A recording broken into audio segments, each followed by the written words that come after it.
Welcome to Mic Check Waifu Waifu.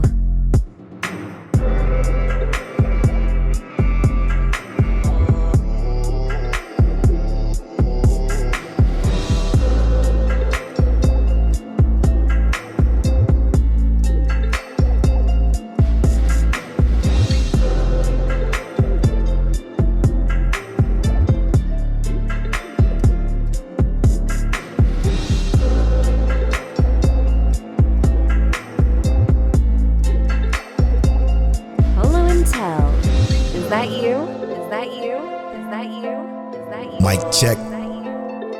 Mic check, waifu, waifu. Taliano, is that you? Brolosaurus Rex, what's happening? This is episode 244 of Mic Check Waifu Waifu. As always, it's brought to you by Patreon. Patreon.com/Mic Check Waifu Waifu is where you can get early access to the video version of this podcast. Is where you can get access to our conversational Patreon exclusive podcast, The After Story. You get access to Mic Check mangas and take talks and other content over on patreon.com/Mic Check Waifu Waifu. This podcast couldn't be done without the Patreon producers. They support us at our most popular tier, the Weeb tier. Shout out to the Patreon producers, Christian the Archivist, Rob from Dad Needs to Talk Podcast. Make sure you check out Dad Needs to Talk Podcast. Saphir, Dre, the Go G, aka Go D Dre, Ked the Pro from Chaotic Culture and Shogo High, Explicitly, All for One Matt, Monique Williams, Nachi, Semi Sensei, Frozen, Rob Stone, and T Money Fingers. Thank y'all so much for producing this and many other episodes of the podcast. We truly appreciate you. Just for future reference, let me just make sure I got that date right. March 24th will be our spring preview episode. That episode will be live on YouTube at 10:30 p.m. Central Time. So if you're able, come live on our YouTube channel, youtube.com/@Mic Check Waifu, and watch us live as we discuss the spring anime. We bring our sleepers. We pick our sleepers, as well as share some of the community sleeper picks and most anticipated shows, and try to find some new shows that we can add to our spring anime watch list as we do every anime season. It's our favorite time of the year, because when it's a new season of anime that we can discover and hopefully get people hip to and to enjoy with us, almost like an anime book club. That's what this podcast kind of feels like, Till. Like an anime book club. It is what it is. It's pretty dope. All right. I think that's it for all the rigmarole. Remember, March 24th, 10:30 CT PM. Spring preview. Now, without further ado, let's do further. Tell how you feeling. I'm great, bro. This week for me has been it's been busy. Some of y'all, I don't even think y'all know, but Polo knows. My daughter's birthday was this week. Mm-hmm. So it was a beautiful time. We are very private people, so it's not like we posted pictures or anything like that. We just spent time with our baby girl. Yeah. And it was dope. It was so dope because it was like we ask her, hey, what do you want to do? And I mean, she's 2, you know what I mean? Right. she ain't gonna say nothing, but it's like she gives us this whole babble talk where she's telling us all these things. It's like she understands, and it's beautiful. It's beautiful to be. And I mean, I've seen this stage 3 times at this point, you know what I mean? So it's beautiful to see every single time, but it's like how they're so all very vastly different. But it's a beautiful thing. I love this life of this my wife and these kids. It's just been great, but it's been good overall in general this week. Just been chilling. We've been out and about. I feel like so another funny thing I'm doing. Hear me out. Y'all know I went to school for art. I went to school for graphic design. I have a bunch of unused canvases sitting around my house. And we don't really put our dog in a cage. So what I'm doing, and hear me out when I say this, I'm making my dog a dog house out of canvases, and I'm gonna paint the canvases so that, like, basically whenever she go into the dog house, she has a fully painted dog house. That's hilarious.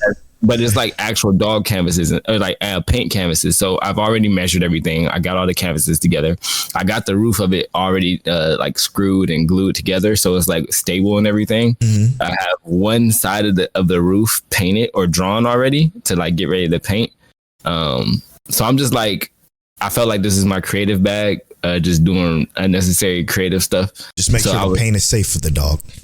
Oh yeah. No, I already got everything I need, and I even got the seal is safe. Okay. So everything is safe. I already did all that just to make sure I was good. So believe me, I've done all that because she don't be in the cage to begin with. But if she is going to be in there ever, I want it to be like, comfortable and cool. And it was I got the idea because we were thinking about getting her a doghouse. Because when we leave, we don't want her to have like separation anxiety and stuff like that. Right. So that was one of the big ideas, is to make sure that she has a place to feel comfortable. For sure. Yeah, man. It's been an interesting week. I do want to say that make sure you guys if you do support us on Patreon, you connect your Spotify to your Patreon so that you can get access to the After Story RSS feed. We did just drop a new After Story episode. I forgot to mention that at the beginning, but we did just drop a new After Story episode where we kind of talk about the Akira Toriyama passing, unfortunately. We will talk about that in the show a little bit here, but we go into great details, tell some wonderful stories over there on Patreon. And we also talk about Tell's infamous I was once mad at Rachel, but not anymore tweet that we go into clarified detail on that one, which is a fun, very, very fun episode of the After Story. It's about an hour and 3 minutes long. So if you're looking for more Mic Check content, make sure you support us at Patreon at $1 or above, even though our most popular tier is the Weeb tier, and get access to that stuff. We appreciate that. We really do. But yeah, for me, man, it's been an interesting week. I've been trying to get back into getting back into shape because before I lived in Houston, which is about, for those of you that don't know, and for those across the pond, it's about a 2.5 hour drive from where I live now. And I was so depressed in Houston that it forced me, it kind of helped me or encouraged me to work out. And I was working out because it was the only thing that made me happy at the time. It was a relieving feeling. And I got down some pounds. I lost about 30 pounds when first when Tell started helping me work out, when I used to go to his house to work out. And then I started trying to do it on my own because Tell lived an hour away from me at the time. Right. But yeah, so I got down about 30 pounds. And then I moved to Austin, Texas, which this place has been fucking wonderful. I've been happier than I've ever been here. And it made me more laxed. So I kind of fell off a little bit. Again, more detail on the After Story, so check it out. But I'm getting back into trying to get back into shape. So that's been fun though. It's been fun, but it's been tough because I'm doing 20,000 steps a day, which I don't care how much you work or where you work or what you do. No matter what you do at work, I guarantee you, I can bet my life on it, you're not hitting 20,000 steps. Regardless of what you do, 20,000 steps takes so much effort. And so that's what I'm doing. And obviously I'm doing light stuff here and there to kind of supplement not going to the actual gym, but it'll all work out itself because I want to give them a shout out on today's sponsors, but shout out to Factor. That's all I'm gonna say to that. Because dude, those meals come in so clutch. It's only about, if you eat 2 meals a day, that's about 1,100 calories, and it's filling too. So I feel good when I eat it. I don't continue to feel hungry. And you can slide in some extra snacks in there too. Mm-hmm. Got enough room to add in some snacks. I got this trail mix that I really like. Monster trail mix is pretty good. It's pretty good. But I digress. This is an anime podcast. It's brought to you every Tuesday at 9:30 a.m. CT. We bring you seasonal conversation and topics, and here we're going to continue to do that now. Before we start, let's start with the unfortunate passing of one of the GOATs in the manga and anime industry, and that's Akira Toriyama, who changed the world for a lot of people. Again, we talk about it in great detail on the After Story, but we decided that we're going to bring a little bit of something here on this episode, particularly what it means to us what he means to us as far as his impact, because we do have an anime podcast, obviously, and regardless of how you feel about Dragon Ball Z now or you did then, it's still one of the most impactful anime ever. So if you don't mind, Till, I would like to start. Go ahead, bro. So for those of you that don't know, who may not listen back to episode 1 like Simi Sensei did, one of the Patreon producers, we told the story of how me and Tel met. It was 2 decades ago in the 7th grade in a study hall class. I remember, I think the class number was like 117. I fucking remember it like it was yesterday. I'll never forget it. The room always looked super yellow, and we were sitting, and Tel was sitting in front of me, and I was sitting behind. I can't remember that particular order. I was either behind him or in front of him. One or two. I think he was in front of me because he was in the front row. Always in the front. Yeah, he was in the front for sure. And we were all just chilling. Everybody was just kind of talking. It was actually relatively quiet for the most part. And I look up, and over his shoulder, I see him sketching Vegeta. And I'm like, it might have been Goku. I think it was Vegeta though. I'm pretty sure it was Vegeta. Something tells me it was Vegeta though. And he was sketching it. And I'm like, yo, you tracing that right now? Like, that shit looks incredible. Like, no, he was like, no, I don't trace. Yeah, look, he just picks it up. No, nothing behind it. It was just freehand drawn Vegeta. And I'm telling you, we were in the 7th grade, and it was the most detailed fucking dope picture I've seen of anybody drawing a picture of Vegeta. And I talked about this on the after story, but I used to love, like, before I became enthralled, like the 4th grade, I used to record tapes of Dragon Ball Z series, like the Frieza saga. I had the Frieza saga and the Cell saga all on VHS, recorded from Toonami. I set a timer on it and everything. It was a big deal for me. So I used to love Dragon Ball Z for that particular reason. So we started talking about it. And when we started talking about it from there, it led to other stuff, video game conversations and just different stuff that kind of led to us becoming as close as we are now. And I would tell y'all now, to this day, I don't see anybody as close as I see Tel. Like, you can say blood is what family is. I consider him just as close to me as any of my blood relatives forever. And it hasn't been any different for 20 years. So that's how me and Tel met. Yeah. And I said this on the after story, but it's like, I forget I still don't remember what that fallacy is called, but like, let's say like if Akira Toriyama never created Dragon Ball Z, would me and Tel ever had that conversation? Will we ever be as close as we were? Would I've ever spent 2 decades with this man? I mean, at one point we worked together, and he was like, we were like this, and I'm in for the podcast listener, I'm interlocking my fingers, but we were super, super tight. And we still are, obviously, but we've always have been. So like, without that, I wouldn't have met, literally, I hate saying friend because I consider him more than a friend, but my greatest friend, one of my closest family members, to be honest. And it's just, it's sad to think about him being gone, but I mean, like, you ain't gotta worry about it, bro. Yeah, exactly. Like, man, without Akira Toriyama, my life would probably be so much different, and he's definitely part of the reason for that. But that's the most important memory I have of Akira Toriyama. Tel, if you want to share yours. It would have to be, it's the same. Yeah. And the thing is that, like, Akira Toriyama is one of those people, his work is what kind of got me to be more serious about art. Because before I even knew what Dragon Ball was, I was drawing like Sonic the Hedgehog and stuff, because I love Sonic. I was getting Sonic the Hedgehog comics since I lived in since my mom lived down the way, since we moved to Cleveland Heights, then we moved to Maple Heights. Like, my mom had gave me, we did all that. And my grandmother would bring me Sonic the Hedgehog comics. I would do that, but I didn't really start taking it serious until I got into Dragon Ball. And it was always the deep dives into the searching to find out more about what did Goku turn into? What is this? And all of those things. And it was always a deep dive into that, where I want to fuse Goku with stuff like Mega Man. And the thing is that Akira Toriyama's work, his all of it, is such a transcendent thing, because no, I ain't never thought I was a Super Saiyan. You know what I mean? I never thought I was a Super Saiyan.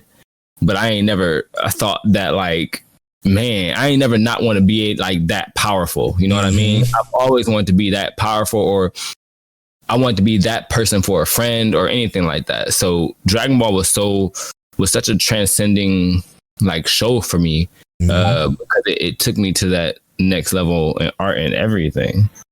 Was that me? Yeah, because I got it in streamer mode. And for those of you who are listening, I promise it wasn't y'all Discord, it was ours. It was on our end. That's just on the crystal clear. I'm like, where did that come from? Yeah, but yes, Akira Toriyama, a lot of he really created this masterpiece that allowed me to foster this friendship, this brotherhood, that got us to this point today where we're making this podcast and we get to do this every week. You know what I mean? Yep. So I mean, all I can really say is thank you. Right. It's a big thank you to him. One of my favorite, not favorite, because it was a situation where I was angry about it. And again, I told this on the after story, and I did want to tell it again, but I think it's so funny that more people should hear it. Remember, I mentioned recording Dragon Ball Z on VHS. We had this DVD VCR combo, and I had a timer set, and it was daylight savings time, which just passed recently. Funny enough, it was daylight savings time, so the clock on the VCR was all fucked up, and it was set to record. And when it recorded an hour later or an hour before, one of the two. You get what I'm trying to say. It was one of the two. It was either an hour before or an hour after, and it was during the cell fight.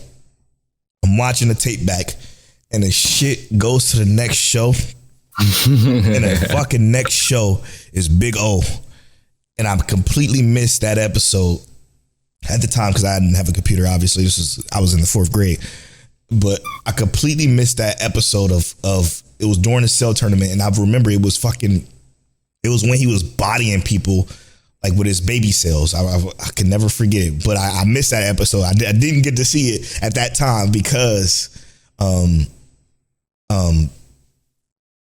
I recorded Big O instead because of daylight savings time, and it fucked me up, man. I was so pissed, and ever since then I hated Big O. I still hate Big O. You still hate Big O to this day. I think that anime sucks, and that's part of the reason why. But I mean, if those of you that know now know that my tastes have changed, so I'm not going to pretend like I still love Dragon Ball Super or any of the newer series of Dragon Ball, because I honestly don't. It's not for me. And again, it's my taste, right? Like I grew up and grew out of it, but reasonable. But I still think he was so impactful and important to us in anime in general. To speak on Dragon Ball Z or whichever character you want from any series specifically, who was your favorite character? So my favorite character has always been like I would say specifically Teen Gohan, because that cell fight to me was like that was crazy. So wasn't that always your favorite? I remember that always being like one of your favorites. As soon as Teen Gohan showed his face and they did the hyperbolic time chamber, all that stuff, I was like, oh no, Teen Gohan is that dude. Yeah. Like, and even when he was younger, when he was just young Gohan, kid Gohan, I liked him a lot because of the stuff he did with like Piccolo and blowing holes through people with his hidden power. Yeah. And I hate to say I related to that. He was the only child. Yeah. And you know, until but yeah, I really rocked with Gohan in general. And then Teen Gohan is what really took the cake, bro. It was like it was that moment where it went from that uncontrolled anger to being like, no, I need to be able to control this power. So that was, to me, was the most to me it was a better growth period than almost anything Goku went through for a long time, because it was like this untrained, unrivaled power that went to like this understanding. I have to utilize this for the benefit of everything. Mm-hmm. So I really enjoyed Teen Gohan. That was my favorite character. If I have to go with a hero, you know. Every time we had this conversation, I don't think I've ever gone with a hero, because I like them all, right? I would say I remember my cousin Martel. Shout out to you, Martel, who was big into anime. He was he used to have like a wall in his room back on 123rd where it was just all anime VHSs, and he had the movie, whatever movie it was, but when Future Trunks was first introduced in that movie, that's when he was my favorite. I guess you wouldn't call it hero like that. And from that movie, from that time, because I was watching it in his room. I remember it was so fucking dope. I'm like, yo, why does this dude have a sword? Why is he coming in here fucking bodying Frieza, who I just watched become like seeing Frieza get trounced like that was incredible. Like easy. It was super easy. So that would be my favorite. But my favorite character probably of all time is Cell. I think that was when Dragon Ball Z was at its best, because he was the most terrifying being in the history of Dragon Ball Z. Like, I thought Frieza was cold, but when Cell came through and he was just like, listen, I'm down to shoot the fair ones, and I'm gonna build this, and I'm gonna wait right here until y'all ready. So train as hard as y'all want. And I always felt like he was just the most demon of demons with any and everybody. Yeah, of any anime series, period. He stood there for days and nights, just standing there. Didn't do shit. Didn't worry about shit. Just stood there. And I thought that shit was so dope. Because let's be real, what did Cell have to worry about? Nah, nothing. not a damn thing. And let's be real. Let's also be real.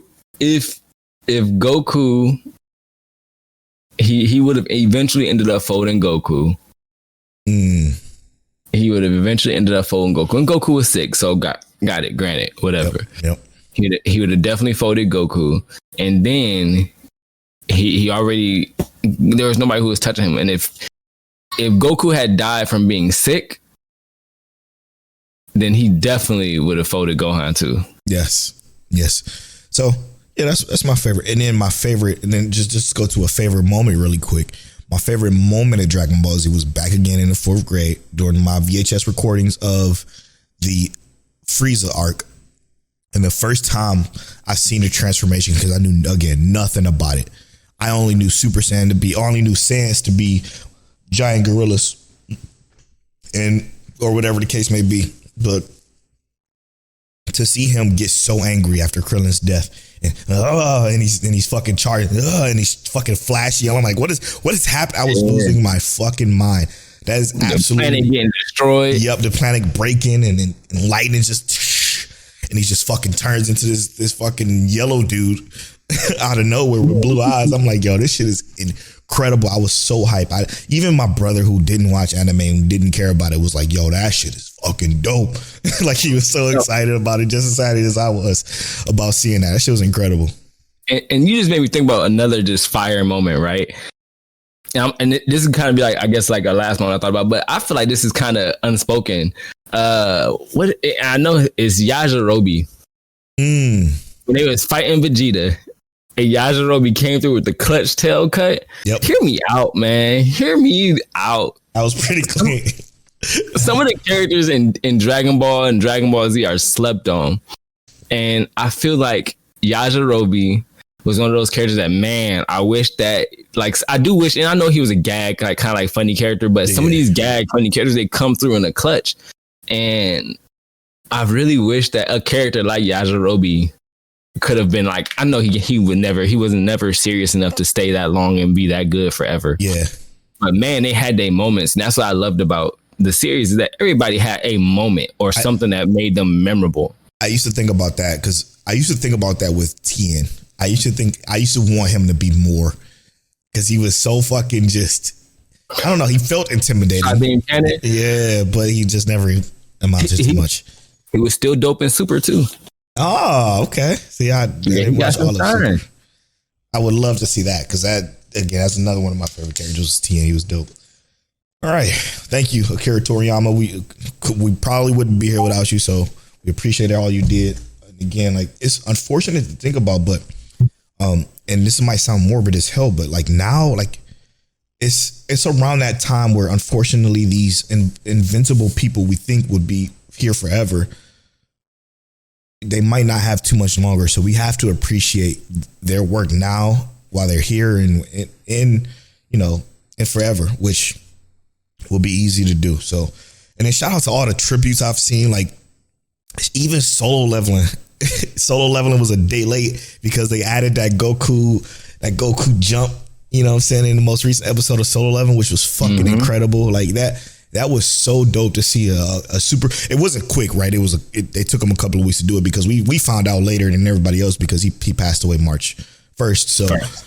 So you know, the anime studios had a chance to do this, but I thought A1 Pictures did a fantastic job with just adding that into a moment, which was very valuable and just dope. It was dope to see Jinwoo doing the Goku jump before slaughtering. Never mind. I was about to spoil the fucking Solo Level. Y'all should be watching Solo Level anyway. It's incredible. But moving on, man. Moving on. All right, Till. What have you caught up on that you wanted to talk about today? We ain't do an episode of the week this week. Oh, I'm bugging. What was your episode of the week this week? Frieren. What a great episode of the week. Absolutely, Frieren was fantastic. It's way too good. But I know Frieren is just like one of those things that we know is that good as it is anyway. So really, I would go with Dangers in My Heart. Yeah, what a great episode. That episode had me going, man. I was like, this is fucking incredible. It was the end, bro. The let's be a little bit more adult about this. Yeah. I love the way they. Never mind. Let me just. I'm gonna give my episode of the week this week to something that's very underrated. More people should be talking about. Not talking about. They don't have to talk about it. You don't have to talk. You can talk about whatever you want. But a show that I find super underrated this season, and that's Sasaki and Peeps, man. I think this show is so good, man, and it's just nobody's watching it. That's how I feel about Fluffy Paradise. Another great show that nobody's watching. And The Weakest Tamer began their journey to pick up trash is another great fucking show that's nobody talking about. It's crazy. It's going so crazy. But like these three shows in particular all deserve episodes of the week because these episodes were special, man. They were really good. Finding out 39 of the 150 is traitors is crazy. It was smooth. It was so clean. So clean. So yeah, those are my episodes of the week this week. Now to tell, what did you catch up on, brother? All right. I can't wait to hear this. All right. You ready? Yep. All right. So I tweeted out that Ninja Kamui has made me want to give Metallic Rouge another chance. And I say that because Metallic Rouge is nearly as bad. Hear me out. Metallic Rouge, I actually thought had a really solid first episode. Just there was not a lot of story there, right? Contextually, the story was like it was cheeks, it was booty butt cheeks. But what I looked at, what I heard, all that stuff was solid. So I was like, okay, well, everybody's hyping up Ninja Kamui, but I don't see nobody talking about Metallic Rouge. And I was like, I want to give it a chance. Metallic Rouge has 9 episodes out right now. So I went back and watched everything, caught up on everything, rewatched the first episode, all that kind of stuff. Sonically has a great sound. Visually, I love the visuals. I know Polo don't like the Super Saiyan kind of like mecha concept, but it does have a really interesting like. And here I'm gonna tell you exactly what the fall of these shows is, and when I'm looking at it, right, is that there's so much there to work with. I think the world of Metallic Rouge is extremely interesting. The characters are ass. The main character, I don't like her. Her sub character, her like main counterpart, don't like her. All the characters you're supposed to like, don't like them. The Immortal 9, the villains essentially. I rock with them. And it's like, I can't tell if it's intentional. And I'm going to tell you what bothers me the most about this show is that I'm looking at it on AniList. It has a 64% average score on AniList. And Ninja Kamui has an 81%. And I think that should be at the worst case flipped. Best case scenario, they should both be about like a 70, with Ninja Kamui still being a little bit lower than Metallic Rouge, because I don't like the characters in either of these shows. Right. But the world in Metallic Rouge has so much to it. And I say that because they give you all of these little details in the beginning. Talk about the visitors, the usurpers, this war. They never show who they're at war with. They never show. They just know that they tell you basically that they created these Neans or Nians. Basically, they're robots, androids, or whatever, robotic people with AI programmed intelligence that makes them act and react like humans. So they're literally just like, think of iRobot. Okay. Is that the name of that movie? Yep. Think of iRobot, and they have the code, the Animorph code, which basically says that they cannot hurt humans. So if they hurt a human, they die. If they watch a human get hurt and they could have helped them, they die. Damn. So essentially, they have to always be subservient to humans. And they talk about these really cool concepts where like humans believe in God, but logically all these things. And it's like, but if you look at the Nians, they look at humans as they should be looking at humans as if they're the gods. But all they want to be is free. They want freedom. They don't want to fight humans. They don't want to be at war with humans. They just want to be able to say that if I want to defend myself against a human, I can do that, because they can't. And they experience mass amounts of discrimination because humans know they can't do nothing back to them. Humans know that if any of these Nians kill them, they die on the spot. If a Nian reacts poorly to a human, other Nians will get attacked and hurt. So it's like, it's a really cool concept where you have this like disparity between these two like groups of people, or, you know, one person and a pseudo person, because they consider them less than human because they were made by humans. Wow. And the way that this story is laid out, the Nians are made for a very specific purpose. They were made to fight wars. And the Nians are like, all I've ever known was war. And then as soon as the war was over, I was put in a factory to work. And as soon as that factory was done and I didn't have to work in a factory anymore, I was sent to Venus to work. And it was like, what the Nians were made for was to terraform Venus for humans. It's kind of crazy because the world is, and I don't want to go too far, but it's because they just showed the usurpers or the visitors of the world and what they look like. And they gave this backstory about how they used to look just like humans. What an interesting world, though. Like, it's crazy because if you just look at the details of the world, the show is crazy. It's just the characters are ass-tastic, bro. They are so bad. Yeah. It's wild that the characters are so bad, but if you just listen to the story, it's like, I just want more of that. And I almost wish that if they just, and this is what it plays out to, right? And this is what makes it suck, is that we have our main character, and every episode is a new villain of the week kind of thing. Okay. And then you get to like episode 8 and 9, and all the villains kind of converge together, and you have this culmination of like, this is the whole problem. And then you have this moving point where they're moving to resolve the problem, and the issue starts to come to this head, and you can see where it's going to go, right? It's very like transparent. It's obvious where the story's going to go. It's just the world is so enticing that it's like, yeah, take me there, bro. Take me there, but just make the characters better. And I wish that was the case. Yeah. But Ninja Kamui, and it's not to like continuously shit on the show every week, I don't feel that, bro. I don't feel that in the slightest. It's so much like there's nothing good about the world. The writing in Ninja Kamui is poor, piss poor. And when they're not fighting, it's really nothing to even watch, to be honest. There's nothing interesting about it. Like, even what we got this week, I'm like, yo, this shit, I don't get it. I don't get it. It's not good. And I'm trying to push through it. I'm going to watch the whole fucking thing because I need to know. I need to know if this is going to remain this bad, because I would love to say, I keep saying this, I would love to say I was wrong and this shit is great, but there's every sign is leading to this being bad. And if what I think is going to happen next week happens next week, then I'm about to say I'm over it.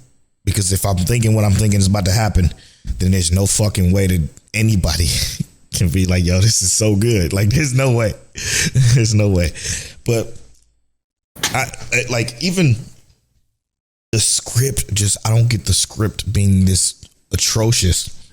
And it's maybe because I'm watching it dubbed, because the delivery is poor. But so here's the thing though, is like, and I know I'm making a comparison. Don't have to compare everything. I get it. The Metallic Rouge and Ninja Kamui. I'm making this comparison because there are two shows with very high production values, and Ninja Kamui even more so. Production value from or Studio Bones is making Metallic Rouge. It looks good. Yeah. It flows good. The intro, outro, fire. The soundtrack, just in general, fire. It sounds so good, bro. It's crazy. It looks good. The lighting, how they do the motion and action and fighting. And the thing is, it's not like the choreographed fighting like Ninja Kamui, where it's like very intricate. It's more of this bigger, grandiose, check out these moments, right? But it's not as like drawn out. So even if I was going to say the fighting, yes, Ninja Kamui has better fighting, but it's the way that they do it here. And the show clearly has, like I said, it has that value and care behind it. But that's what I'm saying, is that these two shows, they parallel in terms of like these characters I care nothing about. Right. But they don't parallel with these worlds. And that's what kind of makes me, I wonder if this, I can check in just a moment, but I was wondering if Metallic Rouge has like a manga, because I almost feel like if I could just take these characters out, bro, if I could just pluck these characters out. Enjoyable. Yes, because, and it's crazy because the world is so important. It's such a dynamic world. It's so interesting. It parallels ours in this sense of like, sometimes this shit happens like that, right? Yeah. But this is like also entirely different because we're looking at this is a whole nother life form, and it's crazy, and I almost wish that you would. I would say I wish you'd watch it, but I also think that it would make you feel like if you pay attention to these characters, you rot in your brain, because that's exactly what it feels like. Why am I looking at this character? Why are you doing these things? And all the dialogue and everything is so obvious and transparent, but it's just the stuff around them. Even the backgrounds, they point to conclusions, they point to answers. There was this one background I'm looking at, and it's saying things about stuff that they haven't even talked about yet. And then in the next episode, it shows what that billboard that was neon lit up in the background said. It shows exactly that, and it's like, yo, this show has great concepts, great world in it. It's just, why did you give us these characters that don't fill this world properly? Yeah, I mean, we talked about it. I think it was year 2 of the podcast, so it was about 4 years ago, with Aaron from Off Black Mag, or at that time Black Anime Podcast, and we talked to him about it, and we put it in perspective, like, what is the most important? I think he said world. I think he said world was more important than characters, than story, etc. But your point that you've been making this entire time, I feel like it proves the point as to what we were saying, which is characters. Characters always is the most important to a story, because, like, and maybe I say it because I'm just a slice of life fucking nerd, but like, characters comes first. Right, like, you can't. Yeah. There's no world in this slice of life, right? There's just a story and characters, so you can't really talk about world. But, like, unless it's Clannad, there's definitely world in that. But it's, I think the shows that skimp on characters are the ones that are the reason why. I guess my taste is as aligned as it is, because, again, if I see something that just have pretty graphics, it's not going to captivate me if your characters are poop. And then if your characters and world are poop, then guess what? Your show is bad. It's just a bad show. And obviously, my opinion, I'm never going to, again, say that I'm right and you're wrong, but in my opinion, it's bad. So, like, to think about it, the way you were describing Metallic Rouge, it made me want to watch it, but I'm not, because of, I don't recommend it. Yeah, there's already too much I got going on right now anyway. So, But it was so intriguing, man. Like the whole iRobot comparison and the shit that's going down with that is very interesting to think about. And it's wild, bro. I would even say to those who are listening, if you have free time to watch it, it's not that I don't recommend it. It's just go in with like Rob J would say, tempered expectations. Because there are things you're gonna truly hate about it, and you might love it. Let's be real, you might love it, and I could be like tripping. But I think that these characters are objectively bad, almost all around, and it's not all around. It's just to the the main point where character. to the point where you said like it felt like it was intentional, right?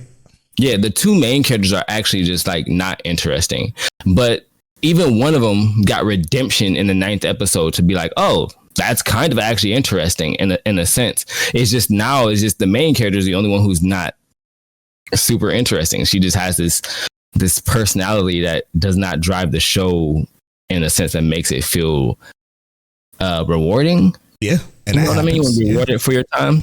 But every other characters, bro, the villains, the co-supporter characters, everybody else has some interest to them. The world has so much interest to it.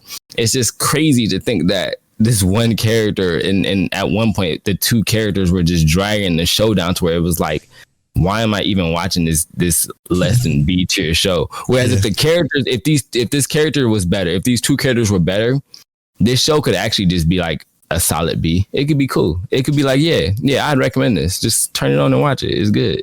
That's interesting. That's interesting to think about. All right, man. What we spoiling this week? We can talk about Rent Free. Yes, we will. Solo Leveling. Yes, we will. And I mean, I would say Apothecary Diaries, but I feel like the next episode is gonna be where the heat is for there. Yeah. Did you watch bottom tier character Tomazaki yet? Oh damn! I was supposed to watch that, wasn't I? Yeah, man. Let's do that. I was in my bag. I did not watch that one yet. Let's try for it next week, man. If you can. All right, and we can talk about that on the live episode. No. Yeah, next week is the 18th. Not a live episode yet. My bad. Yeah. Let's do that. Bottom tier character. So good. So I really want to discuss it. I meant to binge that. It's such an easy watch too. You'll like it. I'm gonna have the time this week because it's spring break for the boy and my wife. Let's go. I'm gonna have some time. Let's do Frieren, Solo Leveling, and then Classroom of the Elite. I bet. Let's do that. We'll be right back after these. I've been working all I can. Get back to unite me. You know I got a plan. Hoping that you might be slip into my bed. Baby, do me nicely. Baby, do me nicely.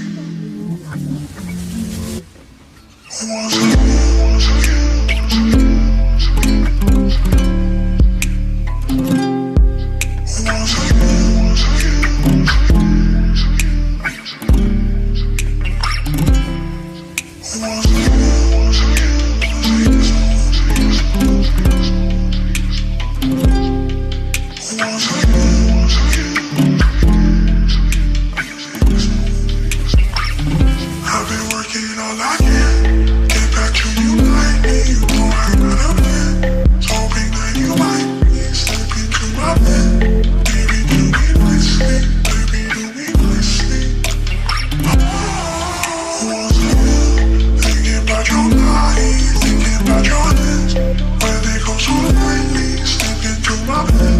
Baby, do me nicely. Baby, do me nicely.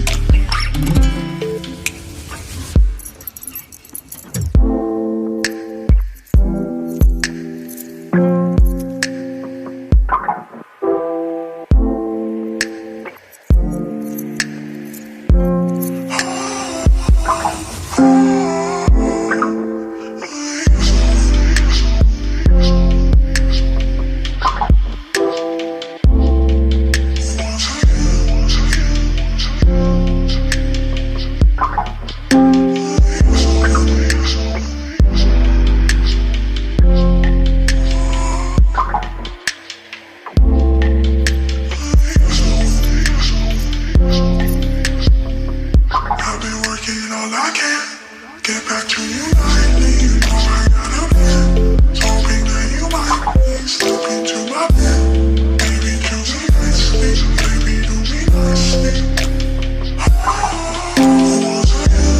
Thinking about your body, thinking about your hands. When they go so lightly, slip into my bed. Baby, do me kindly, baby, do me kindly.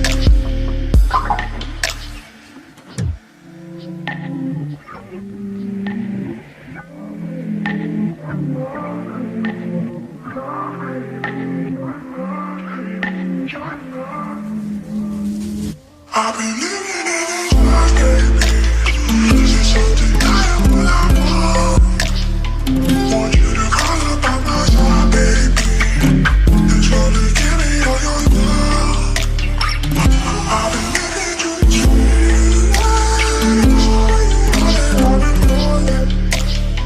Want you to show me all your love. Show me all your love, baby. Love, baby. You're the love that I can't get back to you. Hoping that you might step into my bed. Baby, do me nicely. Baby, do me nicely. Thinking about your body, thinking about your hands. When they go so lightly, slip into my bed. Baby, do me kindly. Baby, do me kindly.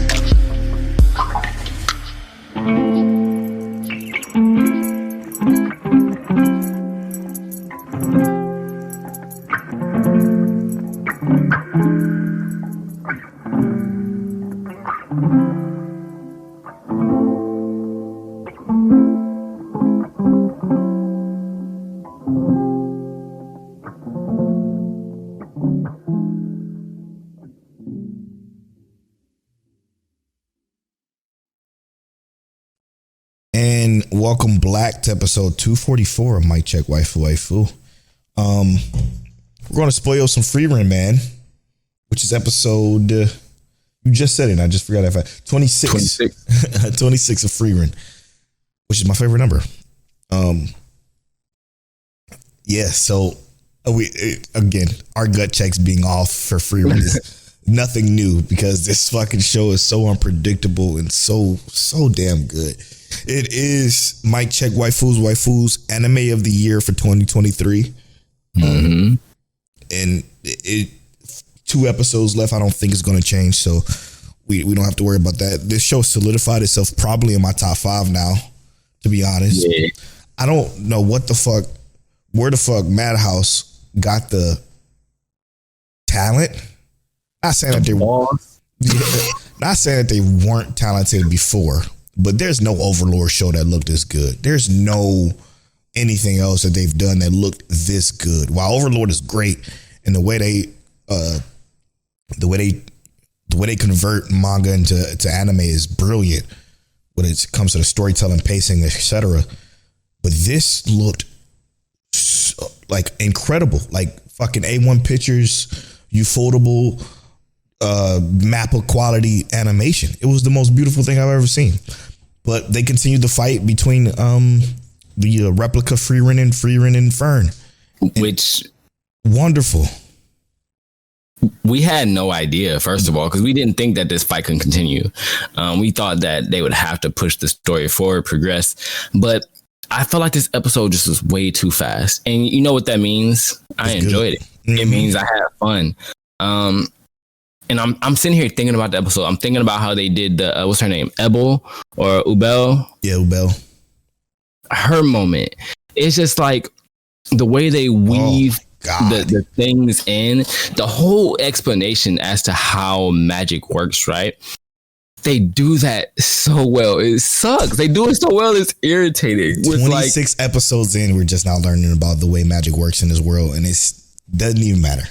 But what was so cool was that like it's about visualization. Yes. Right. It's like, how do you visualize it? And it makes sense that Fern and they've been telling us this whole time, you know what I mean? Yep. That's why humans adapt to the magic faster, because they wake up one day, they're 3 years old, and it's like, oh, I've known magic all my life. So it's just second nature. versus this elf who has known magic for 2,000 years. She's always seen magic in such a logical and different way that she doesn't view it like humans. So visualization for magic has always been talked about in this conceptualized here, but now they verbalized it here and let us see it in true form and what happens when you can visualize the concept of this magic. And it's like Ubel, right? We know that she's labeled as a killer. And we now know that it wasn't necessarily the fact that she just wanted to kill Guy. She didn't mean to kill him. Yep. Is what she says. She accidentally cut too deep. But it also goes so that she might be used to this. That because she can visualize her spell cutting something, it can't be stopped in that sense. You know what I mean? Yeah, because it's like cutting fabric. Exactly. Oh my God. As they explained, or as she explained to, what was her name, Ceres or something like that? Senses or something?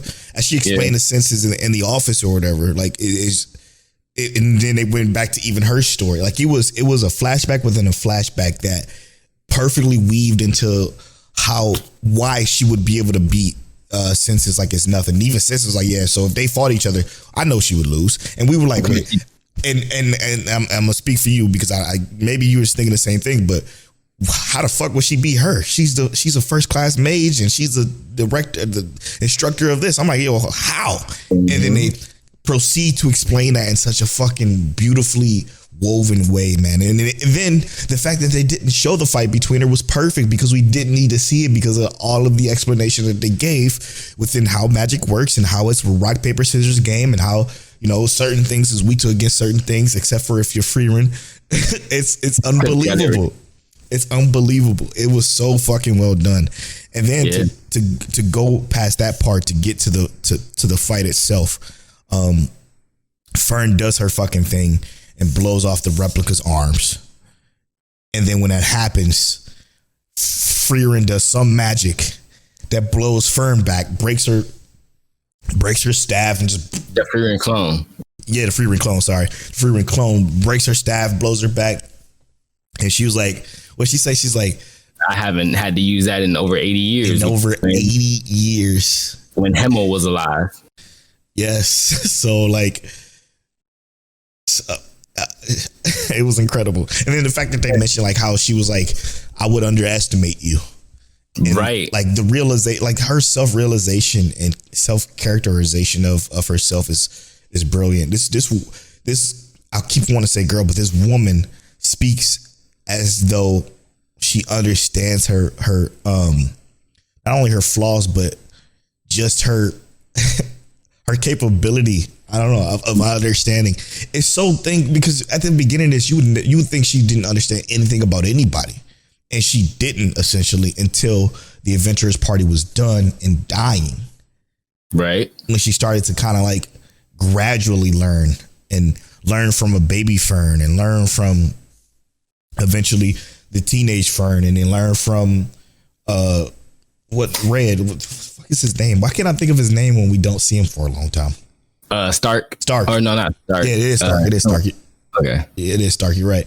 It's fucking incredible, man. It's fucking incredible. While you were talking though, I brought up the comment from last week's videos from Rob Stone, one of the Patreon producers. Thank you so much for supporting us. And he mentioned like Frieren continues to be excellent. And as you say, everything in the world is consistent. And I think it goes back to the conversation we had in the first half of the show, being so consistent with the world and the rules of the world. And then us still not learning the rules of the world until 26 episodes in, not fully and not needing to still follow the story has been incredible, man. It's been so dope. Consistency for sure. Sorry. No, you good. Go ahead. I'm just at awe at how perfect this episode was in particular. Like it was so well done. Yeah, and I wanted to add in when you talked about how Frieren said that because she would underestimate her, I feel like when we talk about consistency, when Fern stepped up and said, I can kill Frieren. Yeah. Even then, Frieren was like surprised as if she underestimated her. And I love this show because every time they do something like that, you kind of get that glimpse in your head. I remember this moment. Yep. I remember this moment. I remember this. I remember this. This show is so hard to miss anything on because it's not even like they're not spoon feeding it to you. They're not bottle feeding it to you. It's not like they're saying, here, we're telling you all the details you need to know. They're telling you all the details, but so subtly in a way that like you have no choice but to learn the world. Right. It's that consistency. And then the characters are so likable, enjoyable. It's the moments, the flashbacks, everything is so placed adequately. It's crazy to think that this show isn't anime of the year, but it deserved all of that. All of that and then some. Because you think about the rules of other places, right? Like, how can you consider an anime of the year if it's not done, right? And I get that. I get that. But it came out in 2023. It has 28 episodes with 2 consistent cores. So it's like, it's hard for I get it. It's hard for them to say like I guess the red tape would, if for lack of a better term, it'd be weird for them to say this is anime of the year, but we don't care. Yeah. It came out in 2023, so guess what? It's going to be 2023 anime of the year. Even though Oshinoko was up there. We do love Oshinoko. What a fucking fantastic show that was. But it's still like Frieren. If Frieren didn't come out, damn near top 5 of all time, man. Yeah, this is crazy. And even still, like Apothecary Diaries is right there too. Right there, it's crazy. It's like the year. What year was that? It was like 3 years ago, maybe, when Vivi came out with 86 and 2 years ago. 2 years ago, maybe. Yeah, when Vivi came out, it was with 86 Remake Our Life. Remake Our Life. Yeah, it was Remake Our Life. Still, it came out that year though. Yeah. So because Vivi and Remake Our Life came out that year, the same year as 86, it's unfortunate, man. It's unfortunate. That's kind of what it feels like, because 86 is obviously our anime of the year that year, but man, it's tough to think about. Now, this year's basically starts with do we start this year with the winter anime? No, right? Technically, I think technically it's this year, but I'm not. Let me look at that. How do we break that down? Because it's a weird. I mix that up. Because the anime season is weird. Start late that year, you know what I mean? Yep. Yeah, because Solo Leveling is considered winter 2024. Okay, yeah. So technically that's this year. All right, so we'll call it this year then. Okay. So with that being said, let's say for this year so far, what could you possibly give it to? Even though nothing is really done yet, we're just kind of fooling around. This year, just so far. Let's go with are we throwing in recurring ones that we? No, you can't, because that's last year. I mean, like, second season. Yeah, I'm sorry. I'm sorry. Yeah. Absolutely. I would have. It would probably be 7th Time Loop right now. Yep, I'm with that. It would have to be that, and the only other one that I would throw in for a personal favorite, because I think it's actually just honestly a little too good to be not mentioned, is Unwanted Undead Adventure. That show is actually, it's crazy. It's crazy that show is actually as good as it is on the low key scale. You know what I mean? Like, it's not. I'm not saying it's like high quality, right, but I think it needs to be mentioned for damn sure. Yeah, it's a good, like, it's one of those shows where it's like your love of Chivalry of a Failed Knight, right? Like, it's a good I would show. Even say it's better in a lot of aspects than that. Yeah, but I'm saying, like, we won't say it's 7-Time Loop or Size of Affection quality good, right? I'm saying it's a personal favorite. It's a personal favorite. That's exactly how I feel about like The Weakest Tamer and Fluffy Paradise. Like, those two are like some like my favorite shows, dude. I'm still stuck on the Weakest Tamer episode because that was crazy. It was so good. And you want to talk about another show that went by fast? That shit zoomed by, bro. like zoomed by. Sasaki and Peeps too. That one, and then all the back end planning stuff that happened. Come on, man. Beautiful. Can't tell me nothing, bro. Can't tell me nothing. Beautiful. I don't want to spend too long, but it reminded me of the guy who planned. What was it? The planning of the. It wasn't like the pessimist. The guy who planned for the country. He was like Isekai in. Oh, I know exactly what you're talking about. And hey, look, one of y'all Christian, maybe somebody let us know. Remember what it is. You know what I'm talking about. It's the show where he came from Earth, went to another country, became the king, and ran the country's finances and everything. Yep, he ran the kingdom's finances, and that's exactly how he was able to like stop wars. I can't remember the name either. Yo, but either way, same thing. So fucking good. Great characters, that kind of thing. That's how Sasaki and Peeps feels. Oh, it my feels God, that was just brilliant. like that. Like there's so much good layering with it. All right, let's move on, bro. My bad. Moving on to Episode 9. Episode 9 of Soul Leveling. I talked about this at the beginning of the show, but the tribute to Goku with his bouncing up and down before he slayed Kang was dope. And you know what I like about what Madhouse is doing? Because they put Kang at the beginning when they remeasured Jinwoo's power. Kang wasn't there. It was just some generic monster or Hunters Association guy. It wasn't Kang. But I thought that was really smart for them to do that. To like kind of build him out and to be the subordinate of that A-tier Hunter. But to back up, they start the was it D rank? Yeah, they start the D rank fight or dungeon clear, and we go through, and it's the 3-lane split. When they go through the 3-lane split, Kang takes the prisoners to one. What was his name? I forget his name, but the people who were with Jinwoo on the double dungeon. I think one of their names was Kang too. I think one of those guys' names was Kang too. Kang was the B rank. No, I understand. I'm saying I think one of them was like Kang or Hang or something like that. Like they had a similar name. Oh, similar. Okay. Young Ho Kang and Tai Shi Kang. So they were both Kang. Okay, it's crazy. But yeah, those were like, they separated and they went down these tunnels. But Kang decided that he was going to kill the prisoners because he was paid whatever amount of money, even though that's not the real reason why he did it. He did it because he just likes to fucking kill people. It's funny enough, which I always thought, even when reading, I always thought the way they gave that explanation was fantastic, because he's like, look, listen, I have this power. I'm an assassin type.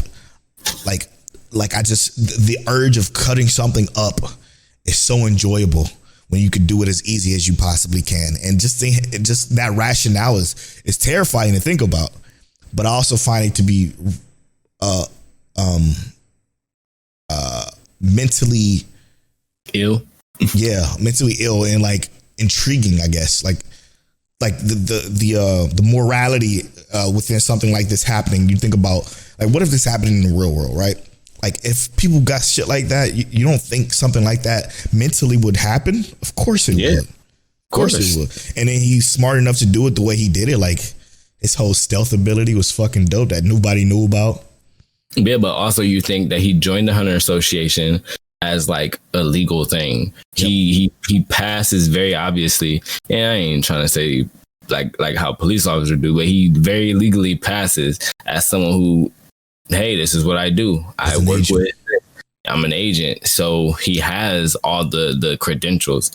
And when he goes and does something, there's very little reason to look into him. They already said what happens in the dungeon stays in the dungeon for anybody else. So right. Of course, someone who has credentials, they're just going to believe them way easier than they're going to believe anybody else who they're already going to believe, because what happens in the dungeon stays in the dungeon. You know what I mean? Right. What a really nice fleshed out way of just, it's a way of fleshing out the world by using the character to do it. Right. And that's why I love Solo Leveling so much, because again, it's not just the hands, it's everything with it. You know what I'm saying? In the system, or AKA No, I can't say that yet. I can't say that yet. Let's just call it a system as it's called for now. But it's a very intriguing situation to be in. Now, I don't remember this being in the manga either, but the whole him losing a piece of himself part, that was extremely intriguing to me. Do you remember that being in the manga? Where he was like, I feel like something is within me is changing, and I thought I remember the I don't even need this emotion to kill scum like you part. Yeah, no, that part. I was gonna say I don't know if he said exactly that. I got the part of himself. No, I don't think he said that. Yeah, me either. That was like, damn, that was deep. That was deep. But to me, hear me out, bro. I love it because we know Jin. We know he built different. Yeah. So for me, it's like when he said that, made the whole statement about the A rank person, I was like, bro, I mean, I feel you, but I don't really feel you because I feel like, well, yeah, you know your capabilities, but you don't know your capabilities yet. That's because you know at the current level he is right now, which I think was like 70 something, if I remember correctly. Yeah, it wasn't enough for an A rank, which is insane to think about because what's going to happen soon. Mm-hmm. But what happens soon also happens after he does something intense and insane, so I can't really go into that. He built insane. Yeah, man. Just dude, it's so much I want to talk. It's so hard every time we do spoiler talk for Solo Leveling because I just want to talk. I want to say terms that I haven't been even thought about yet, or I want to say like. Not even just that, like okay. Oh yeah. Or hey, all right, you going too far, my guy. I might cut that out. Too much dip on your Cheeto. Yeah, I'm gonna probably either beep it out or do something. Ain't nobody. If they don't know, they don't know, and that's perfectly fine. Nah, because when that shit gets unveiled, I'm gonna keep this part in, obviously. But when that shit gets unveiled, it's like fucking. It captures what I was yelling about on Twitter when Rob J said it. You can't talk about Ninja Kamui not having a story because all Solo Leveling is him leveling up and beating ass, and that's just objectively wrong. Like it's inaccurately false. Very, very inaccurately false. So it's like I was ready to scream all this shit from the rooftops. I'm like, I can't do that. So I just mentioned the system that the anime only know about and moved on from there. Okay. God, what a great show. What a great show. I'm a beep out our Solo Leveling spoilers there though. Moving on to last, but most certainly not least. That is Classroom of the Elite, my guy. Episode 10 of Classroom of the Elite. Dude, every time I watch this show, I just think back, like, this might be one of my favorite. What is the category? Psychological show animes ever. I thought it was slice of life. Yeah, right. But no, it's so much intrigue within everything that's happening. Like, I think I retweeted something Crunchyroll posted how they were like how they said something about Ayana Koji's attempt at being romantic or something like that. Yeah. And I'm like, nah, it's all part of a plan. It's always a part of a plan. And to think about it like that, it just, you never know what he's thinking, which makes him the perfect protagonist for something like this. And the fact that he is basically trained by the most elite from infancy, basically, becomes like, how do you go from where you are to becoming what you become later? It's fucking intriguing. He can't even teach you how to properly beat him in chess.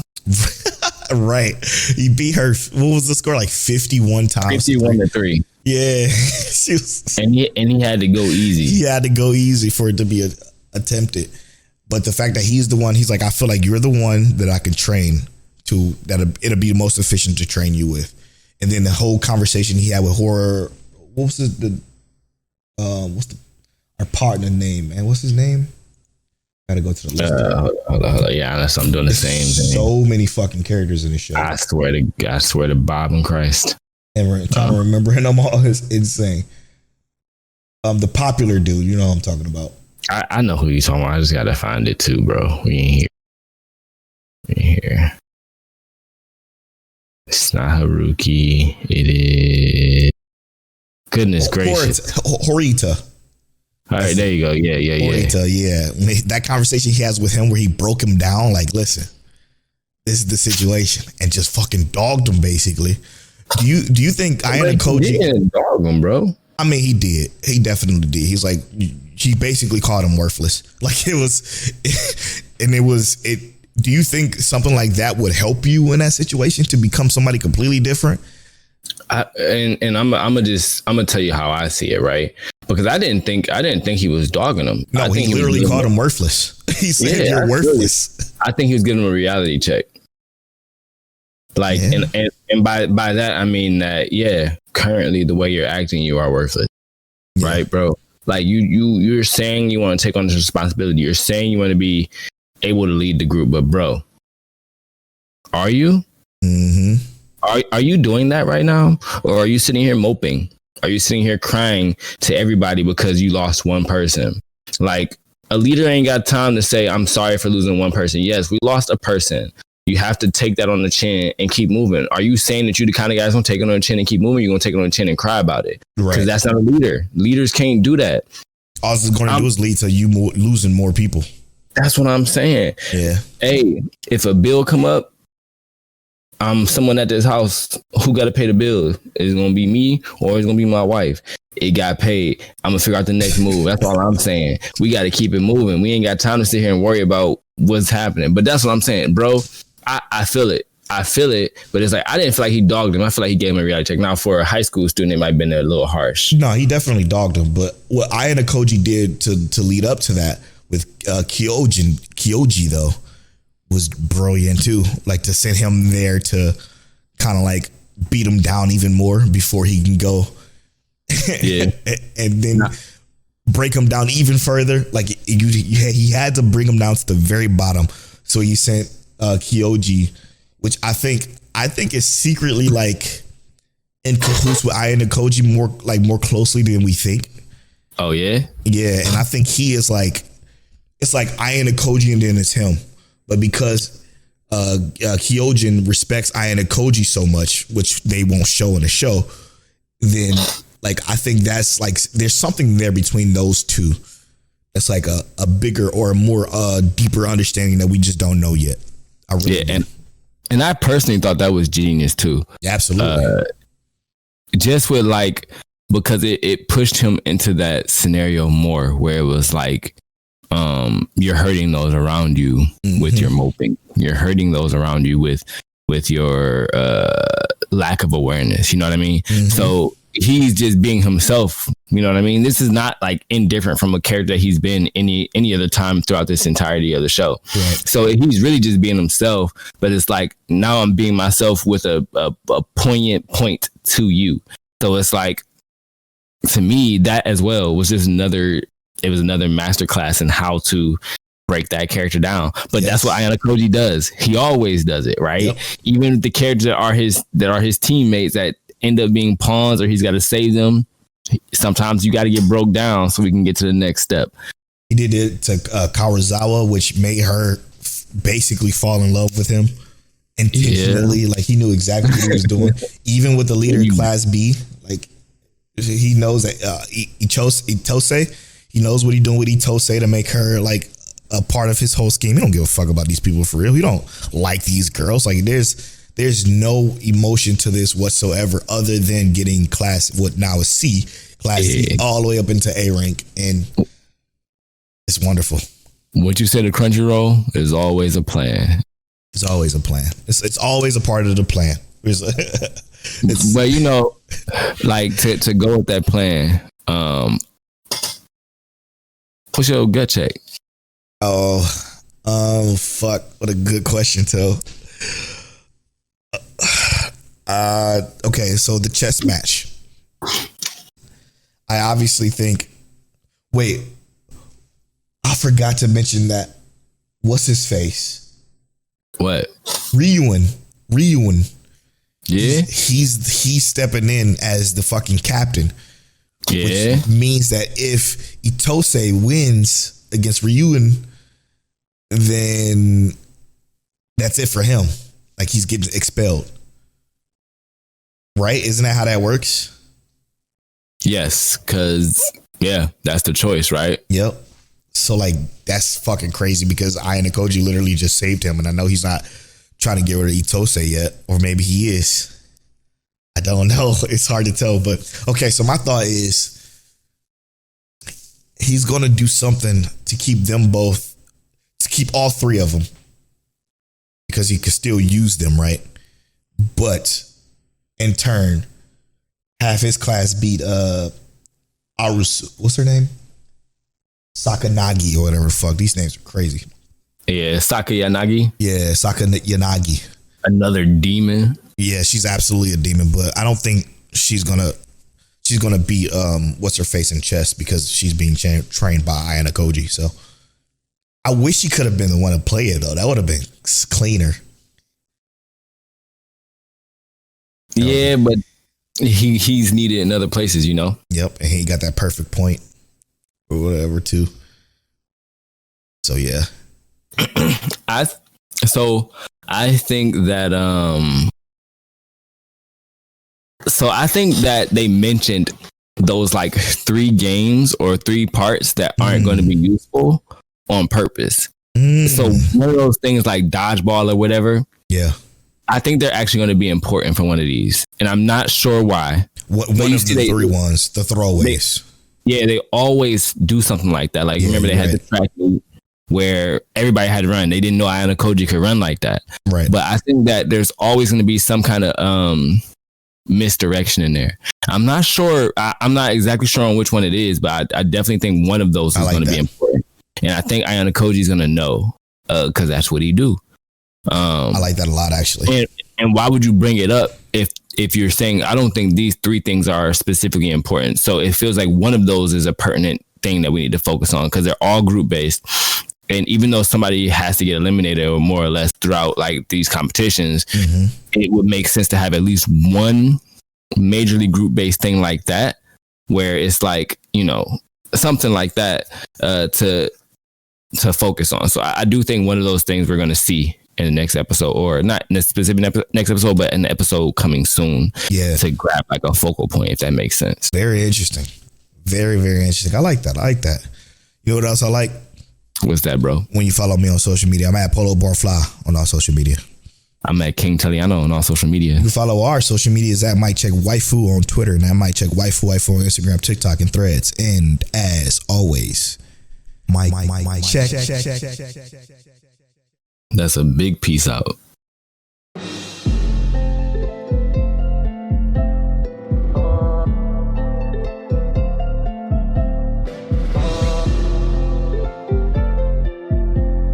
You're now tuned into Mike Check Waifu.